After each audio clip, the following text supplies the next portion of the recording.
Welcome. Today we shall start a topic of the final account chapter in which we will discuss a questions which regarding to solving to a trading account, profit and loss account, and to make a balance sheet. Balance sheet is a statement we shall draw in these classes.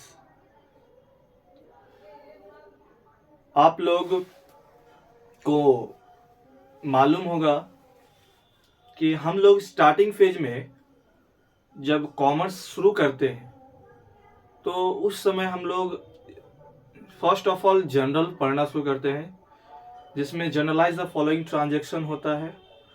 उसके बाद हम लोग laser पढ़ते हैं और laser में general के entry को स्पेसिफाई एक एक एंट्री का एक अलॉट डाटा अलॉट करके जो एक अकाउंट बनाया जाता है उसको हम लेजर कहते हैं। और जैसे हम लोग का लेजर खत्म हो जाता है तो हम लोग ट्रायल बैलेंस बनाते हैं। तो ट्रायल बैलेंस में के बाद जैसे कि आप देख पा रहे हैं कि इस बोर्ड पे ट्रायल बैलेंस बनकर दिखा हुआ है, जैसे mister Mohan gives you following trial balance and some other information. Trial balance दिया हुआ है तो इस ट्रायल बैलेंस के रिगार्डिंग हम लोगों को एक फाइनल अकाउंट बनाना होगा। जो ट्रायल बैलेंस में फाइनल अकाउंट बनाएंगे हम लोग। इसमें इस ट्रायल बैलेंस के बाद हम लोग को बनाना होगा trading account, profit and loss account and balance sheet.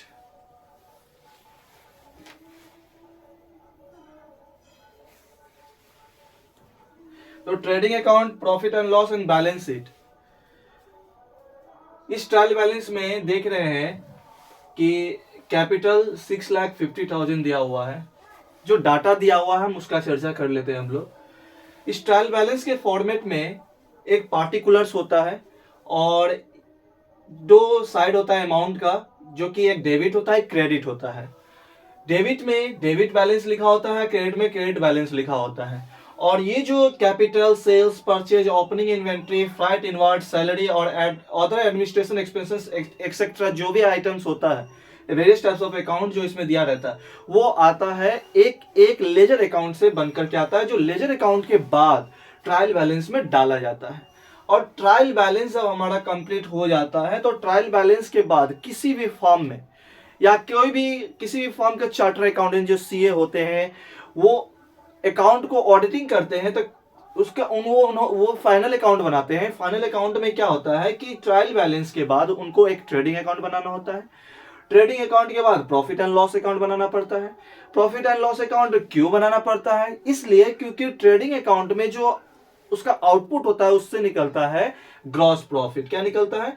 Gross profit. क्योंकि कंपनी को क्या टर्नओवर हुआ है, कंपनी में क्या प्रॉफिट हुआ है, ग्रोसिंग प्रॉफिट क्या हुआ, वो हमको ट्रायल बैलेंस के बाद ट्रेडिंग अकाउंट से पता चलता है। जब सीए क्या करते हैं, ट्रेडिंग बन जाता है तो ट्रेडिंग बनने के बाद जो जीपी निकल कर आता है, जीपी के बाद वो बनाते हैं प्रॉफिट एंड लॉस अकाउंट, जिससे वो एक नेट प्रॉफिट निकालने का काम करते हैं। जीपी ट्रेडिंग अकाउंट से बनकर निकलता है। उसके बाद जीपी के बाद निकालते हैं प्रॉफिट एंड लॉस अकाउंट से हम लोग एनपी, यानी कि नेट प्रॉफिट। ये नेट प्रॉफिट जो होता है क्लियर कर देता है कि इस कंपनी को इस मंथ में, यानी कि किसी भी फाइनेंशियल ईयर में, जैसे कि इस क्वेश्चन में दिया हुआ है कि इस क्वेश्चन में फाइनेंशियल ईयर 31 मार्च 2020 है, तो इस मंथ में कितना प्रॉफिट हुआ है, वो भी कौन सा प्रॉफिट? Net profit. और इस नेट प्रॉफिट को हम लोग ट्रांसफर कर देते हैं बैलेंस शीट में, और बैलेंस शीट में कैपिटल अकाउंट में जाकर के ऐड हो जाता है। तो चलिए आज हम लोग इसी trading account, profit and loss account, balance sheet के बारे में चर्चा करेंगे, डिस्कस करेंगे, और एक एक एंट्री को कहाँ अलॉट होना है, कहाँ जाना है, उसके बारे में हम लोग चर्चा करेंगे। तो सबसे पहले हम लोग ट्रेडिंग अकाउंट के बारे में कुछ जान लेते हैं। उसके बाद प्रॉफिट एंड लॉस अकाउंट के बारे में जानेंगे, और ट्रेडिंग अकाउंट में किस टाइप का डाटा उसमें एंट्री होता है इसको हम लोग जानेंगे और आप लोग सीखिएगा। सबसे पहले ट्रेडिंग अकाउंट जो हम लोग बनाते हैं,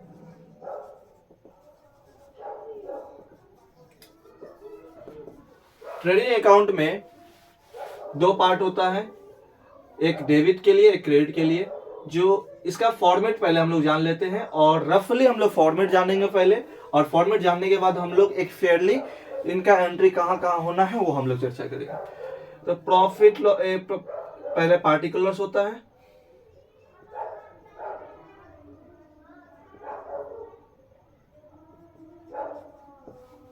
amount,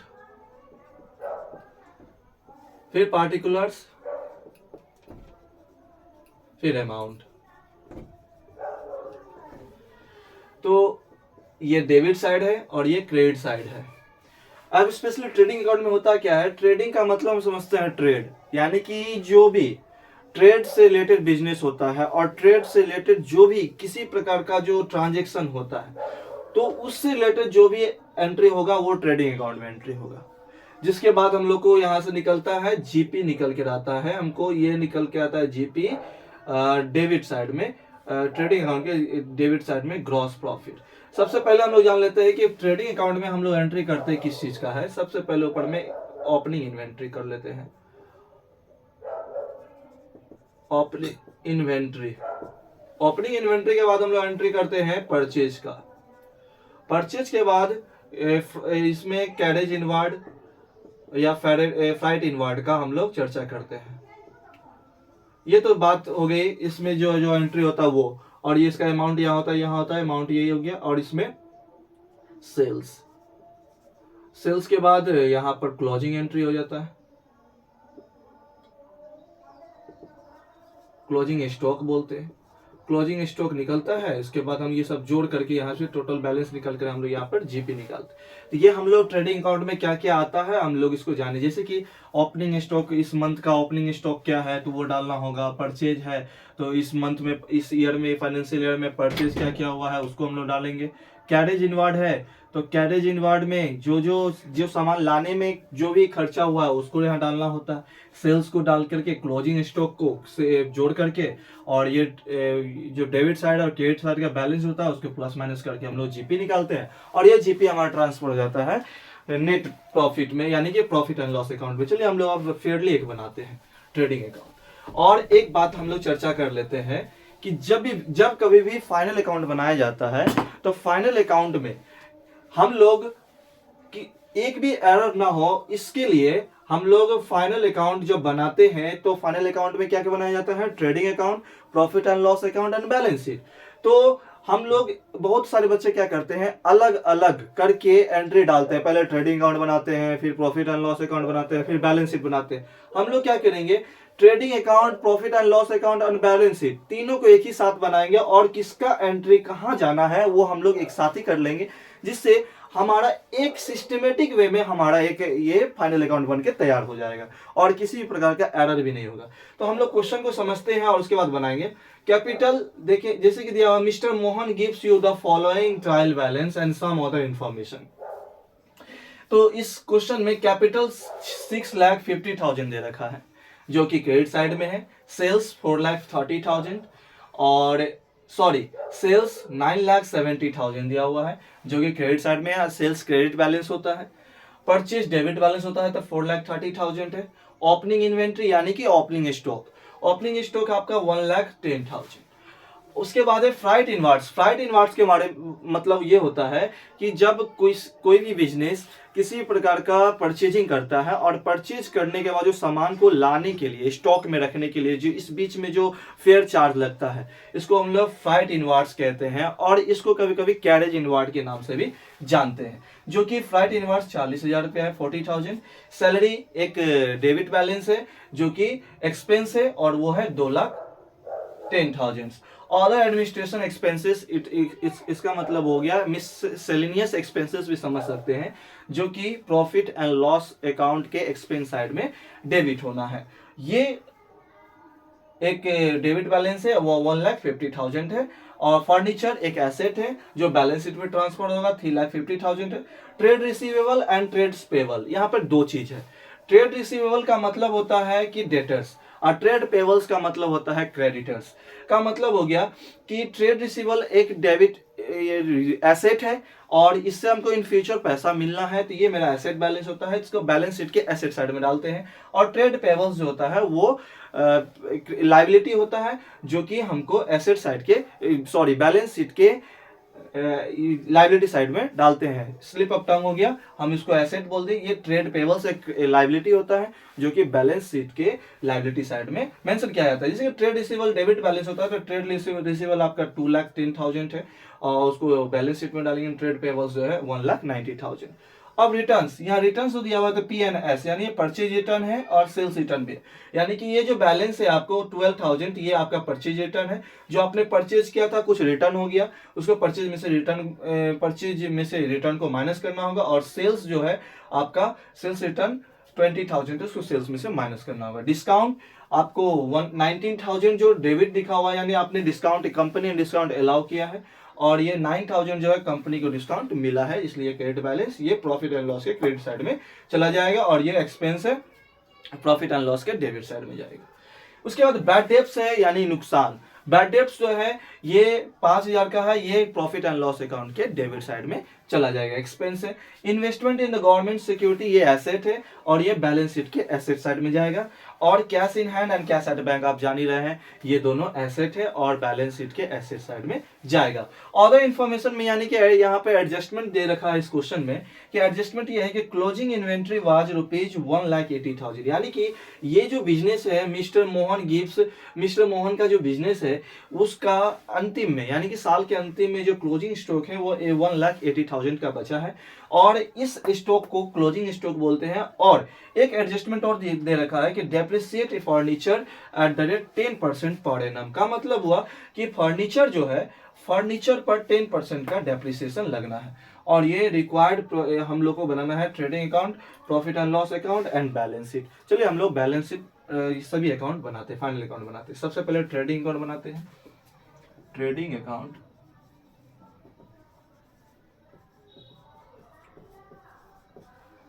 for the year ended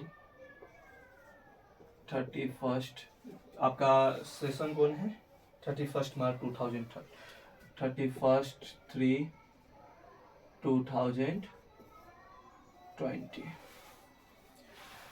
trading account का फॉर्मेट होता है पार्टिकुलर्स,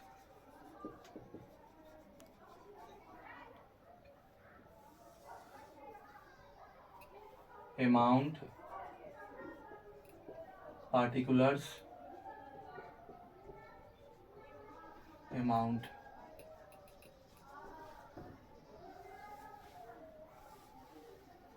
ये हम फॉर्मेट पहले बना लेते हैं, डेबिट, ये credit.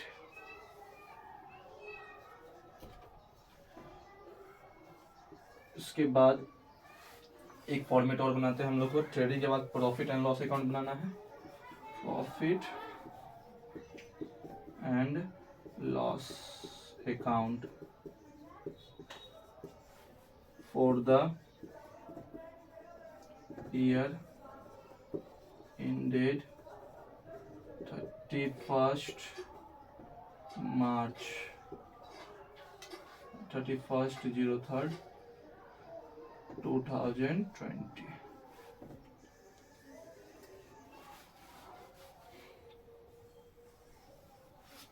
particulars, amount, particulars, amount. ये डेबिट साइड, ये क्रेडिट साइड। अब एक और बच गया बैलेंस शीट। बैलेंस शीट यहां ड्रॉ करते हैं। बैलेंस शीट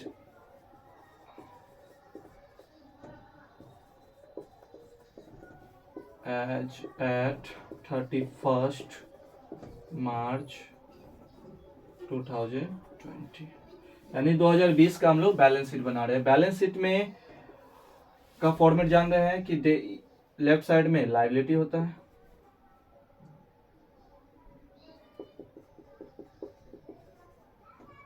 अमाउंट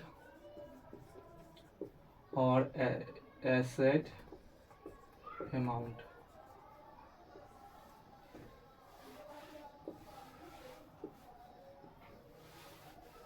ये मेरा बन के तैयार है। अब हम लोग इसमें एंट्री करेंगे। ट्रेडिंग अकाउंट का फॉर्मेट तैयार है, प्रॉफिट एंड लॉस अकाउंट का फॉर्मेट तैयार है और बैलेंस शीट तैयार है। आप लोग कॉन्शियसली सुनिएगा और प्रेजेंस ऑफ माइंड रखना बहुत जरूरी है, नहीं तो कोई एरर हो सकता है, इसलिए ध्यान रखिएगा।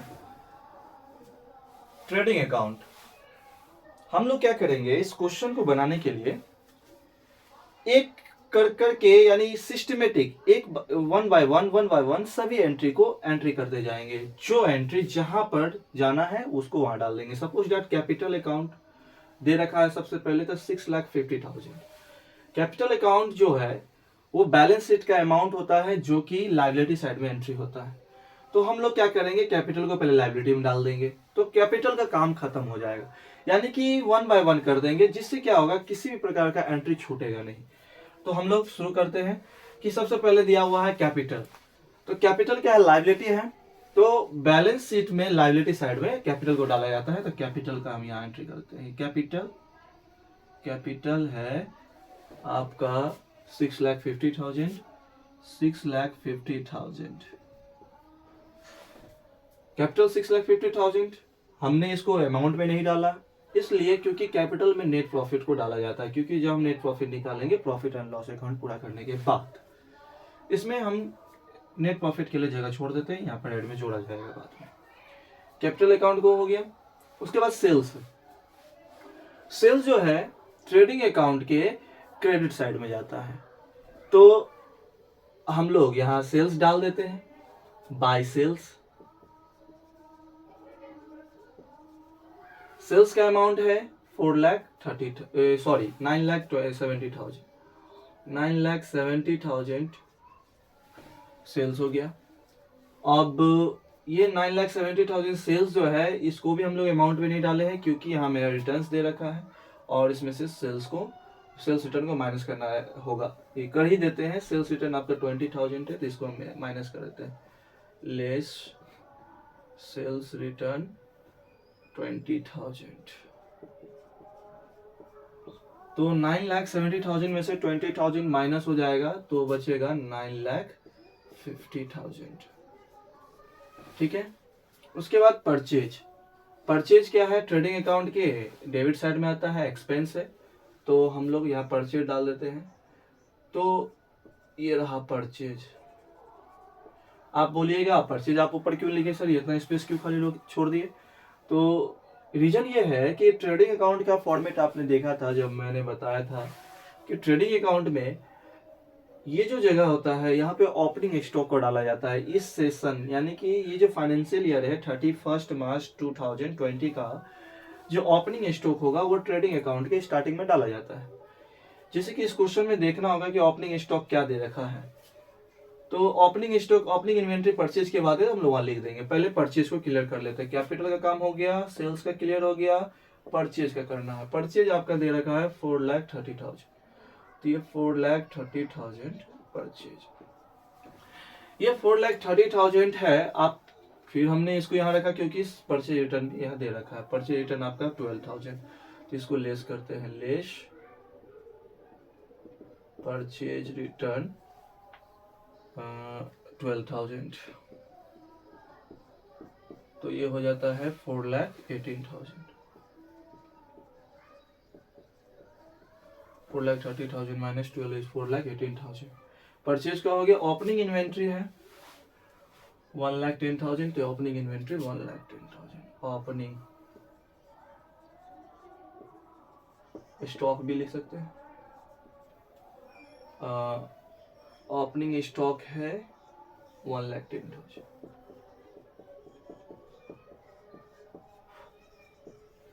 उसके बाद फाइट इनवर्ड्स जो कि डेबिट साइड में आएगा ट्रेडिंग में, राइट,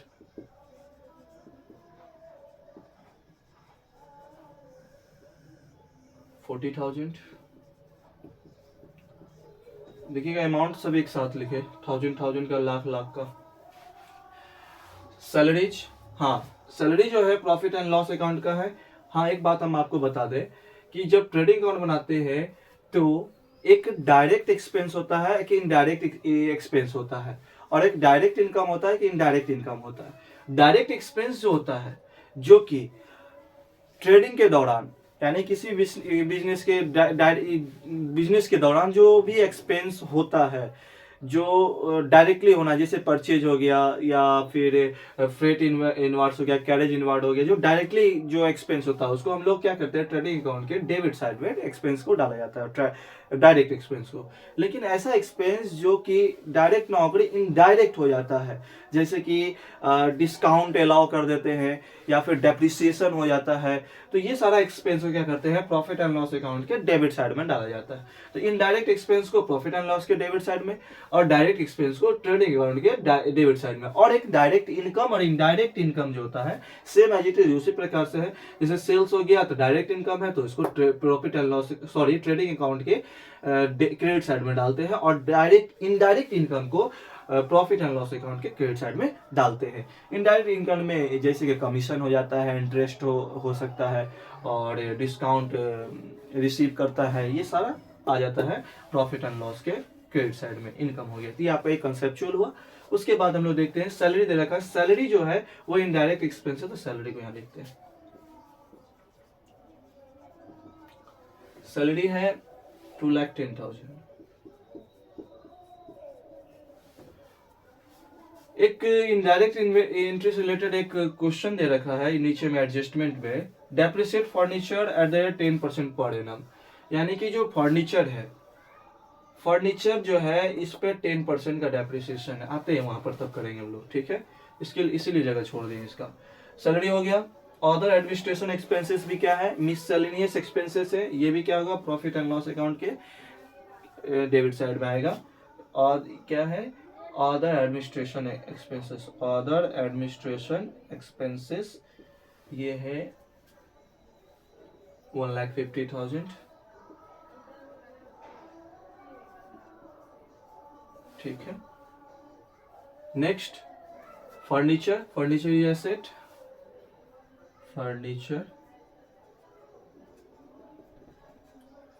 फर्नीचर आपका है 3,50,000, क्योंकि इसमें एडजस्टमेंट है तो इसको यहाँ लिखते हैं 3,50,000। और इसमें हमको लेस करना होगा डेप्रिसिएशन, डेप्रिसिएशन कितना आना है, फर्नीचर पर 10% है, फर्नीचर का अमाउंट 3,50,000, 3,50,000 का 10% हो जाता है 35,000। ये 35,000 माइनस होना है, तो यहाँ बचेगा 3,15,000, ठीक है। उसके बाद ये जो डेप्रिसिएशन अमाउंट है, जो कि डेप्रिसिएशन ये भी एक्सपेंस है, तो ये भी क्या होगा, क्योंकि देखिए एडजस्टमेंट का क्या होता है, एक बात सुन लीजिए, प्रॉफिट एंड लॉस अकाउंट जो है, सॉरी ट्रायल बैलेंस जो दे रखा है, ट्रायल बैलेंस में जो जो एंट्री दे रखा है वो सब का एक सिंगल एंट्री होगा। सिंगल जा रहा है, जैसे कैपिटल तो कैपिटल एक जगह, सेल्स है तो सेल्स एक जगह, बट जो एडजस्टमेंट होता है उसका डबल इम्पैक्ट होता है, डबल एंट्री होता है। जैसे कि हम लोग ने देखा कि डेप्रिसिएशन का फर्नीचर है, तो डेप्रिसिएशन जो फर्नीचर पे लगा तो फर्नीचर में से बैलेंस शीट में भी एडजस्टमेंट हुआ, और ये डेप्रिसिएशन जो है इनडायरेक्ट एक्सपेंस है, तो ये प्रॉफिट एंड लॉस में भी इसका एडजस्टमेंट होना है। तो ये 35,000 यहाँ पे, ये भी एक इनडायरेक्ट एक्सपेंस है डेप्रिसिएशन, तो यहाँ पे एंट्री होगा डेप्रिसिएशन,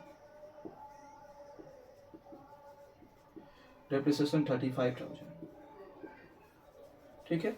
अब क्या है, फर्नीचर हो गया, ये सैलरी हो गया, फ्राइट इनवर्ड्स हो गया, एक्सपेंस हो गया, फर्नीचर हो चुका, trade receivable and trade payable, trade debtors है एसेट साइड में, ट्रेड रिसीवेबल,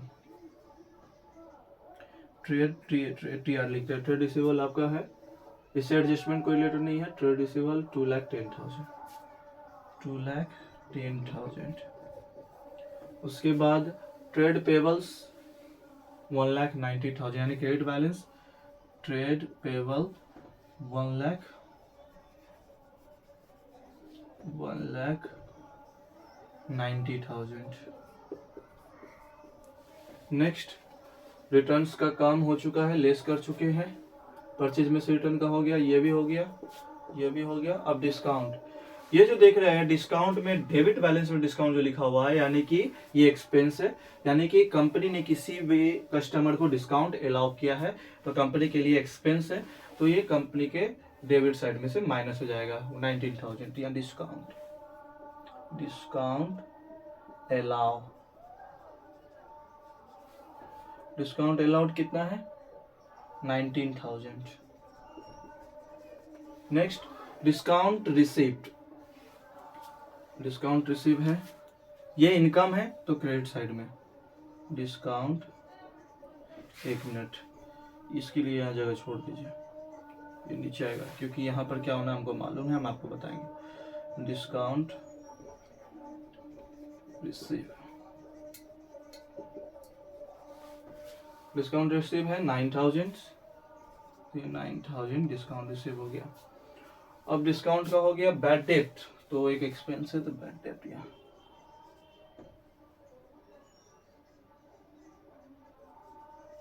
बैड डेट्स का अमाउंट है 5,000 तो 5,000। नेक्स्ट है इन्वेस्टमेंट इन गवर्नमेंट सिक्योरिटीज, ये एक एसेट है, इन्वेस्टमेंट इन गवर्नमेंट सिक्योरिटीज का अमाउंट क्या है 1 lakh.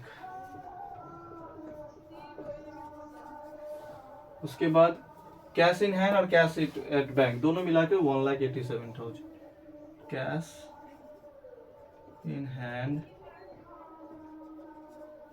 Cash at bank, both of them कितना है 1,87,000।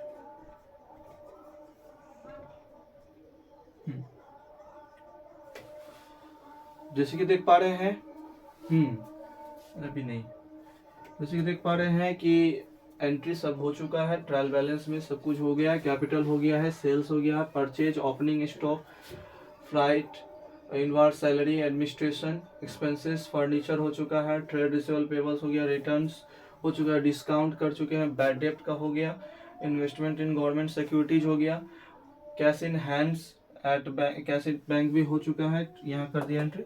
अब क्या है कि एडजस्टमेंट का चेक करते हैं, क्लोजिंग इन्वेंट्री वाज रुपीज 1,80,000, यानी क्लोजिंग स्टॉक, इस कंपनी का मिस्टर मोहन के जो बिजनेस है उस कंपनी का जो क्लोजिंग स्टॉक जो फाइनेंशियल ईयर 2020 का 31 मार्च 2020 का जो क्लोजिंग स्टॉक बचा है वो है 1,80,000, जो कि प्रॉफिट, जो कि ट्रेडिंग अकाउंट के क्रेडिट साइड में जाता है क्लोजिंग स्टॉक के नाम से।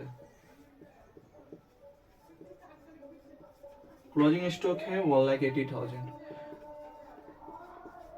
जैसे कि आपको हम पहले भी डिस्कस कर चुके हैं कि जो एडजस्टमेंट में जो दे रखा होता है उसका डबल इम्पैक्ट होता है, तो डेप्रिसिएशन का डबल इम्पैक्ट हम लोग देख चुके थे कि एक बैलेंस शीट में हो गया और एक प्रॉफिट एंड लॉस अकाउंट में हो गया। उसी तरह से क्लोजिंग स्टॉक जो एडजस्टमेंट में दे रखा है जिसका भी डबल इम्पैक्ट होगा, ट्रेडिंग अकाउंट में क्रेडिट साइड में जाएगा क्लोजिंग स्टॉक, और उसके बाद बैलेंस शीट के एसेट साइड में क्लोजिंग स्टॉक जाता है। इसका क्लोजिंग स्टॉक है 1,80,000, 1,80,000। अब एंट्री सब हो चुका है, अब हम लोग net gross profit, net profit और बैलेंस शीट को मैच करेंगे, ठीक है। अब देखिए ओपनिंग स्टॉक है, परचेज, अब हम लोग क्या करते हैं यहाँ का टोटलिंग करते हैं, ये 9,50,000, 9,50,000 प्लस 1,80,000,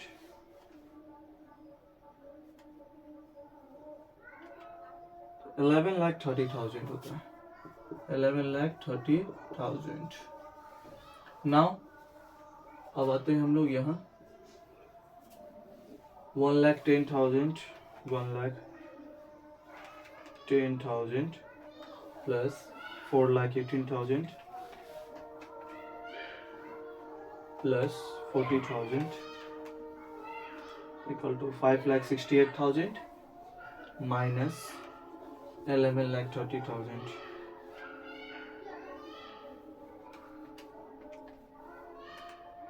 5,62,000. 5,62,000. ये 11,30,000.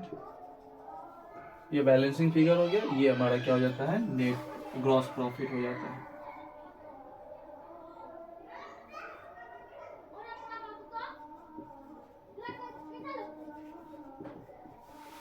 एक बात और, प्रॉफिट एंड लॉस अकाउंट के जो क्रेडिट साइड में जो एंट्री होता है उसमें बाय लगता है या टू लगना है. हम टू देना भूल गए. ये टू होगा. टू ग्रॉस प्रॉफिट ट्रांसफर्ड इन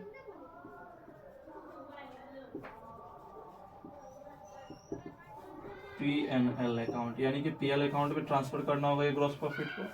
तो ये रहेगा बाय ग्रॉस प्रॉफिट 5,62,000. 5,62,000. यहाँ टू लगना है, यहाँ बाय हो जाएगा टू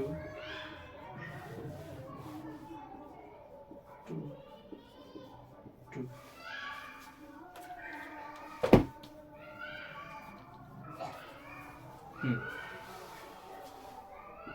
ये ग्रॉस प्रॉफिट हो गया 5,62,000. अब हम लोग नेट प्रॉफिट फाइंड आउट करते हैं.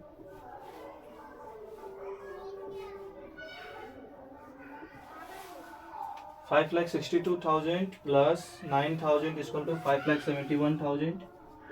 71,000 हो गया. अब क्या करते हैं, ये डेबिट साइड के बैलेंस को ऐड करते हैं. 35,000 plus 2,10,000 plus 1,50,000 plus 19,000 plus 5,000. 4,19,000 minus 5,71,000. 5,71,000 is equal to 1,52,000. ये जो अमाउंट आया 1,52,000 टू नेट प्रॉफिट 1,52,000 और ये 5,71,000 हो गया.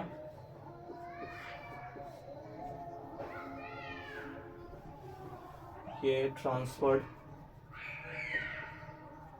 इन कैपिटल अकाउंट, यानी कि ये नेट प्रॉफिट को ट्रांसफर करना होगा कैपिटल अकाउंट में. और अब आपको मालूम चलेगा कि मैंने वहां उसको क्यों छोड़ा था कैपिटल अकाउंट को, क्योंकि इसमें नेट प्रॉफिट को जोड़ना है. नेट प्रॉफिट आपका है 1,52,000. नेट प्रॉफिट कितना आया 1,52,000. ये नेट प्रॉफिट 1,52,000 को ट्रांसफर कर देंगे बैलेंस शीट के लायबिलिटी साइड में कैपिटल में. Add net profit. Net profit है 1,52,000. 1,52,000 को एग्रीगेट करते हैं 6,50,000 प्लस 1,52,000 8,02,000. ये है बैलेंस. अब उसके बाद अब हम लोग बैलेंस शीट को मैच करते हैं. देखिए अगर हम लोग सही बनाएंगे तो बैलेंस शीट मैच करेगा. 3,15,000 plus 2,10,000 plus 1 lakh plus 1,87,000 plus 1,80,000. 9,92,000 asset side का बैलेंस. 9,92,000 ये एसेट साइड का बैलेंस 9,92,000 आ चुका है. अब हम लोग लायबिलिटी साइड का बैलेंस को एग्रीगेट करते हैं. 8,02,000 प्लस 1,90,000,